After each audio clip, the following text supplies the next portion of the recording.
যে কোনো শুভ দিনে, উৎসবে, পার্বণে বা ভোগের প্রসাদে পায়েস বা ক্ষীর আমরা বানিয়েই থাকি। আজ শেয়ার করব সেরকমই একটি পায়েসের রেসিপি, কিন্তু একদম নতুন ফ্লেভারে। আজকে বানাবো বাটার স্কচ ক্ষীর। তার জন্য গ্যাসে একটা কড়াই বসিয়ে নিয়েছি 1 litre full cream milk. Full fat দুধে এই ক্ষীরটা বেশি ভালো হবে। নমস্কার বন্ধুরা, আমি সোমা আর আমার চ্যানেল অ্যাপেটাইটের আরেকটি নতুন পর্বে আপনাদের সবাইকে স্বাগত। প্রথমে খুব ভালোভাবে দুধটাকে জাল দিয়ে নিতে হবে।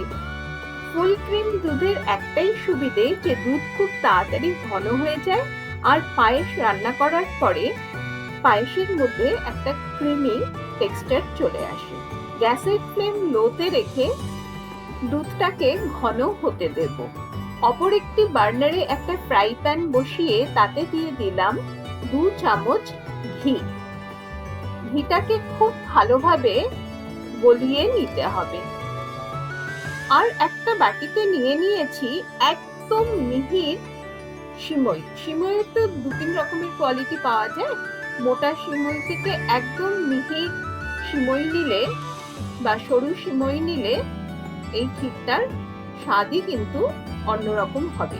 খুব ভালোভাবে সিমইটাকে ঘিতে ভেজে নিতে হবে। এই সময় কিন্তু গ্যাসের ফ্লেম লোতে করে দেবেন, না হলে খুব তাড়াতাড়ি সিমইগুলো পুড়ে যেতে পারে, যেহেতু এটা একদম সরু সিমই ব্যবহার করছি। গ্যাসের ফ্লেম লোতে রেখে সিমইটাকে ততক্ষণ পর্যন্ত ভাজতে হবে যতক্ষণ না সিমইয়ে হালকা রং ধরে আসছে।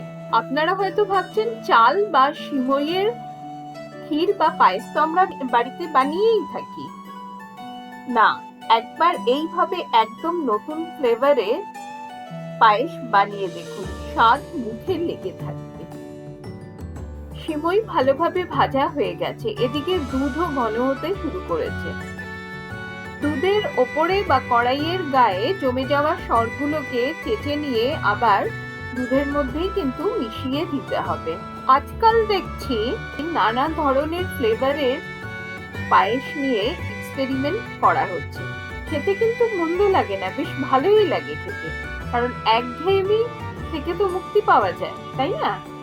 যাই হোক, ভেজে নেওয়া সিমইটা এবারে আমি কড়াইতে দিয়ে দিলাম। দুধের সঙ্গে সিমইটা কিন্তু খুব ভালোভাবে বেশ কিছুক্ষণ ফুটিয়ে নিতে হবে।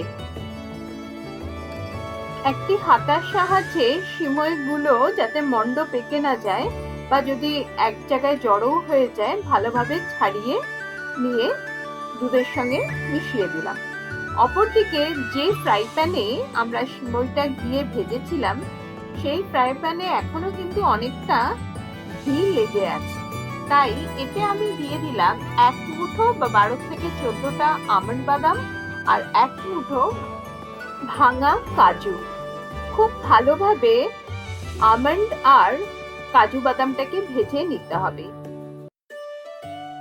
হালকা রং ধরা পর্যন্ত 2 ধরনের বাদাম ভালোভাবে ভেজে নিয়ে কুচিয়ে নেব।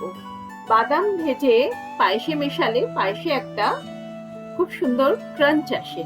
এদিকে দুধও ঘন হচ্ছে। আবারও একইভাবে কড়াইয়ের গায়ে লেগে থাকা দুধের সরগুলো চেঁচে পায়েসের মধ্যেই মিশিয়ে দিতে হবে। এই সময় ফ্লেভারের জন্য আমি খুব সামান্য, মানে 1/4 চামচের মতো এলাচের গুঁড়ো পায়েসে দিয়ে দেব এবং ভালোভাবে পায়েসের সঙ্গে মিশিয়ে নেব। এবারে বানিয়ে নেব butter Scotch sauce. Butter Scotch বানানো কিন্তু অত্যন্ত সহজ। প্যান গ্যাসের মধ্যে বসিয়ে তাতে নিয়ে নেব 3/4 কাপ চিনি। আপনি এখানে কিন্তু দানা চিনির পরিবর্তে পাউডার সুগারও নিতে পারেন, চিনিটাকে গুঁড়িয়ে ব্যবহার করতে পারেন। গ্যাসের ফ্লেম একদম লো টু মিডিয়ামে রেখে ধৈর্য ধরে অপেক্ষা করতে হবে চিনিটা গলে যাওয়ার জন্য। যাতে সমানভাবে হিট পেয়ে চিনিটা গলতে থাকে, সেজন্য একটা স্প্যাচুলার সাহায্যে ভালোভাবে চিনিটাকে ছড়িয়ে দিলাম। মিনিট 2 থেকে 3 অপেক্ষা করার পর দেখতে পারবেন চিনি আস্তে আস্তে গলতে শুরু করেছে। এখন আমি দেখাচ্ছি মিনিট 5 পরের চিনির অবস্থা। এই সময় কিন্তু গ্যাসের ফ্লেম একদম লোতে করে দিতে হবে, না হলে চিনি খুব তাড়াতাড়ি পুড়ে যাবে। যখন চিনি ক্যারামেলাইজড হতে শুরু করেছে এই সময় ফ্রাই প্যানটাকে আইদার নাড়িয়ে চাড়িয়ে নিতে হবে বা এরকম স্প্যাচুলার সাহায্যে চিনিটাকে ভালোভাবে ছড়িয়ে নিয়ে গলিয়ে নিতে হবে। চিনিকে ততক্ষণ ক্যারামেলাইজড করতে হবে যতক্ষণ না এটা একটা অ্যাম্বার কালারের সস তৈরি হচ্ছে। এবারে প্যানে মিশিয়ে দিলাম 1.5 চামচের মতো আনসল্টেড বাটার। বাটারের পরিমাপটা আপনি বেশিও দিতে পারেন, কোনো অসুবিধা নেই। এখানে একটি ছোট্ট টিপস, কোনোভাবেই কিন্তু সল্টেড বাটারস্কচ সস বানাবার জন্য ব্যবহার করবেন না।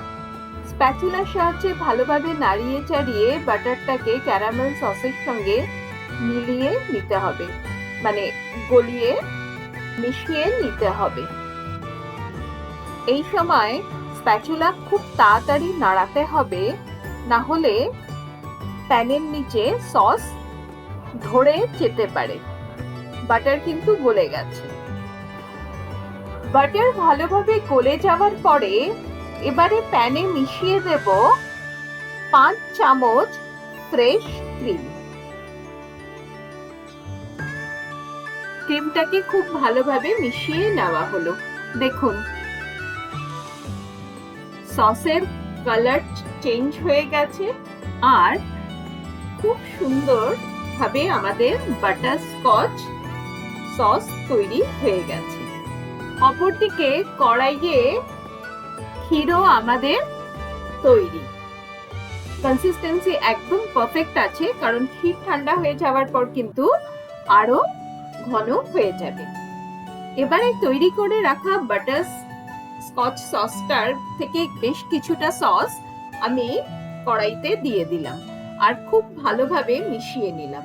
এতে কি হবে, পুরো ক্ষীরের মধ্যে একটা বাটারস্কচ ফ্লেভার চলে আসবে। আর কিছুটা সস আমি বাঁচিয়ে রেখেছি সেটা গার্নিশিং এর জন্য। আলাদা করে কিন্তু এই ক্ষীরে চিনি মেশাবার কোনোই প্রয়োজন নেই। আরো মিনিট 2 ক্ষীরটাকে ফুটিয়ে নিলেই দেখবেন ক্ষীরেও একটা হালকা ক্রিমি কালার চলে এসেছে। সামনেই খুশির ঈদ, আবার কদিন পরেই পয়লা বৈশাখ। এই অনুষ্ঠান পার্বণগুলোতে নতুন ফ্লেভারের বাটারস্কচ ক্ষীর কিন্তু বানিয়ে বাড়ির সবাইকে তাক লাগিয়ে দিতে পারে। কুচিয়ে রাখা বাদামগুলো এবারে ক্ষীরের সঙ্গে মিশিয়ে দিলাম আর গ্যাসের ফ্লেমটা এবারে বন্ধ করে দেব। আজকে শেয়ার করা ভিডিওটি আপনাদের কেমন লাগলো অতি অবশ্যই আমাকে কমেন্ট করে জানাবেন। যদি কিছু ভালো লেগে থাকে তাহলে শেয়ার করবেন, লাইক করবেন। অ্যাপেটাইটে শেয়ার করা রান্নাগুলি যদি আপনাদের পছন্দ হয়ে থাকে তাহলে কিন্তু অতি অবশ্যই চ্যানেলটিকে সাবস্ক্রাইব করে নিতে হবে। আর অ্যাপেটাইটের ফেসবুক পেজটিকে কিন্তু ফলো করতে ভুলবেন না। এবারে বাটিতে ক্ষীরটা ঢেলে নিয়ে ওপর থেকে গার্নিশ করে নিন বাটারস্কচ সস আর কুচনো বাদাম আর পেস্তা দিয়ে। আচ্ছা, এখানে একটা কথা বলি, যদি দেখেন যে সসটা ঠান্ডা হয়ে গিয়ে জমে গেছে তাহলে চিন্তার কোনোই কারণ নেই। হালকা গরম করে নিলেই কিন্তু আবার সস পাতলা হয়ে যাবে। তাহলে আজ এ পর্যন্তই। ভালো রাঁধুন, ভালোবেসে রাঁধুন।